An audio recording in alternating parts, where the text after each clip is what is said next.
আসসালামু আলাইকুম সুপ্রিয় দর্শক, সবাইকে ঈদ মোবারক।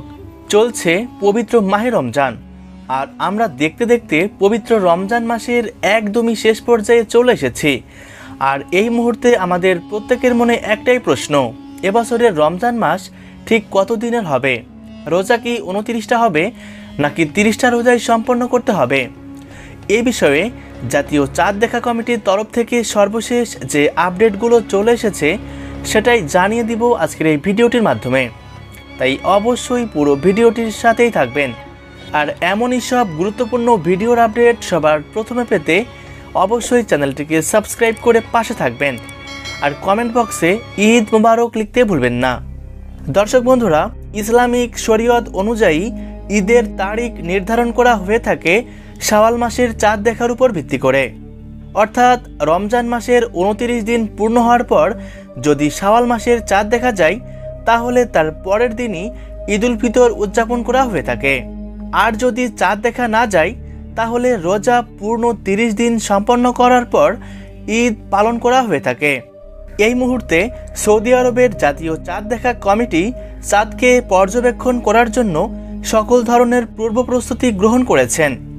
বিভিন্ন স্থানে পর্যবেক্ষণ দল মোতায়েন করা হয়েছে, যাতে আকাশে চাঁদের উপস্থিতি সঠিকভাবে পর্যবেক্ষণ করা যায়। এখন শুধু চাঁদ দেখার অপেক্ষা।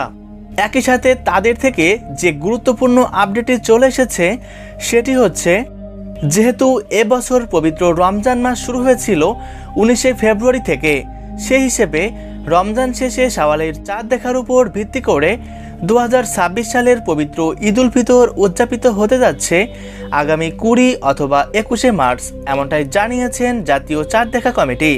একই সাথে জানিয়ে দিয়েছেন, এবছর 19শে মার্চ বৃহস্পতিবার দুবাই সময় ভোর 5:23 আরবি শাওয়াল মাসের নতুন চাঁদের জন্ম হওয়ার সম্ভাবনা রয়েছে। সেই হিসেবে যদি 19শে মার্চ বৃহস্পতিবার চাঁদ দেখা যায়, তাহলে সৌদিতে 20 মার্চ শুক্রবার ঈদ উল ফিতর উদযাপিত হবে। আর বাংলাদেশ ও ভারতবর্ষে ঈদ উল ফিতর উদযাপিত হবে 21শে মার্চ শনিবার। তবে কোনো কারণে যদি তার একদিন আগে 18ই মার্চ রাতে চাঁদ দেখা যায়, তাহলে সৌদিতে ঈদ উল ফিতর উদযাপিত হবে 19শে মার্চ বৃহস্পতিবার। আর বাংলাদেশ ও ভারতবর্ষ সহ এশিয়ার দেশগুলিতে ঈদ উল ফিতর উদযাপিত হবে 20 মার্চ শুক্রবার। তাই বলা হচ্ছে, বাংলাদেশে ঈদের তারিখ চূড়ান্তভাবে ঘোষণা হলেই পরবর্তী ভিডিওতে আপনাদেরকে আপডেট নিউজ জানিয়ে দেওয়া হবে। তাই অবশ্যই চ্যানেলটিকে সাবস্ক্রাইব করে সাথে থাকবেন। ধন্যবাদ।